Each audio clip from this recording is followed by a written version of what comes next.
How impressive has she been making that adjustment? You know, we talked about it before. There were some questions going into her defensive tactics, but today she was absolutely incredible. 1v1 defending, her positioning, it was so great, and it was amazing to see her. She really had a big role in the defensive victory. What are some of the adjustments you have to make with your style of play when you're moving from an attack position to defense that we see Crystal doing so well? You know, it's difficult moving back to defense because it's a very logical position. You know, you have to be here, you have to be here. Whereas offense, it's more free-flowing and creative. So I think that you could see she just was very aware of the French players, where they were, where she had to be, and she did a great job in 1v1 defending. It was really great to see. All right, now with the 2-1 victory over the host team France in the quarterfinal, England is up next for the Americans in the semifinals on Tuesday. Do you think we'll see a different tactical type of formation or anything like that from Jill Ellis given the opponent, or will they play the same game that won them this matchup against France? So I think the U.S. did exactly what they wanted to do today, scoring really early on, and then you could see that they were comfortable sitting back and letting France have the ball. France didn't really have any answers, whereas England is a possession-based team. They want to have the ball. They want to break the U.S. down in possession play and get chances off of that. Who on the French team should American fans be aware of, and how do you think this match will ultimately play out? So France is a great team. They have a very dynamic attack, and so they have a lot of moving pieces going on.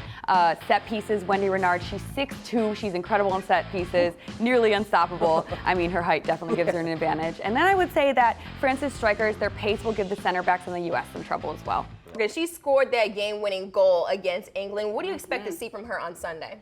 You know, I expect to see the same from Alex and all of the attackers on the U.S. I think Alex is a little bit of a bone to pick because people say, oh, she hasn't shown up in big games. So, you know, she's here and she's ready to do what others have said she can't do, which is why she was sipping that England tea. I just love that. Honestly, I loved it. I loved it. I have no quarrels about it at all. Like, it went completely viral and for good reason. I love it. I know. I want to see more of it. I want to see what they're going to bring out next. Yeah. No doubt about it.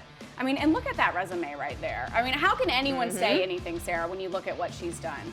No, I totally agree with you. I mean, she has won everything in her career, so just add some more. We gotta put best celebration up there too. Oh, you know yeah, we need to get awards for best celebration. Absolutely. Honestly, the U.S. women's national team, they've been killing it with the celebrations. I'm here for it. I love all of it. Maybe we should do a little countdown of that on Monday. Let's see. All right, now how about Julie Ertz versus Danielle Van de Donk? Is that the matchup to watch, or what matchups are you looking at here? I think that's, of course, an important matchup. Netherlands has some great individual players. They're still kind of building their winning atmosphere. Obviously, they're second only World Cup. But I think something else important is they're going to keep a high back line, and I think the U.S. will definitely benefit off of that, their attack. Yeah. Let's move over to Alyssa Nair. She had a huge penalty kick save against England on Tuesday. How much has she stepped up on the field? So I am a huge advocate of Alyssa Nair. She plays for the Red Stars. I play in front of her. So, you know, going into the tournament, everyone's like, will she fill Hope Solo's shoes? It was a big question. A lot of us knew what she could do. She's a great goal stopper, like an incredible, she has saved so many times. So, you know, I love what she's done. She's just kind of been herself out there, and when the big moment came, she did what she had to do. It was just a 2-0 victory against Sweden. Did you see any breakdowns that they may need to clean up? Yeah, so I think that today's game was the first time that the defense was really tested. Okay. So it was really important to see what were they going to do. I think just a few organization and communication cleanups would be really important. Obviously, Crystal Dunn, there were a few times that Sweden actually got a chance because she stepped incorrectly to the ball, leaving her space behind her into the side of her open. And so it'll be super important just to clean up little things like that. Obviously, Crystal Dunn is a forward being pulled back into the outside back. So, you know, it's her getting used to the position and actually having to defend now that it's come to that. All right, we don't want to get ahead of ourselves here, Sarah, but when we look at what the United States women did in group play, 18 goals, did not allow a single one. They still have work to do, but if they run through this World Cup and lift that trophy at the end, could it possibly be the most dominant women's World Cup United States team we've ever seen?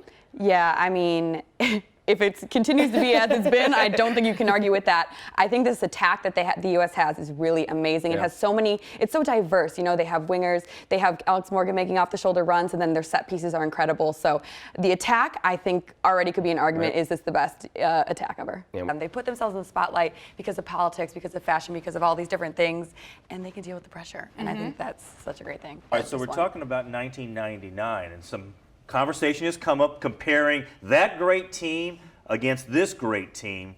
Where do you side? I feel like you guys love to compare. Don't you? Like, why are we always do, doing right? this? But They can both be great. Hey, it's great. Yeah, it's greatness versus greatness. Right, exactly. Like when I was a kid in '99 watching the game, it's a totally different perspective. Now I play with these women week to week, so it's so different. I've said it before when I've been on the show throughout the month. This attack was so amazing. You know, it was so dynamic, and there were so many moving parts. Yesterday in the game, when Tobin Heath and Megan Rapinoe weren't finding success on the wing, other players like Rose Lavelle step up. So there's just so many different parts that it's hard to compare. You know, the 99ers, they were my heroes, so Sure. I can't say anything. But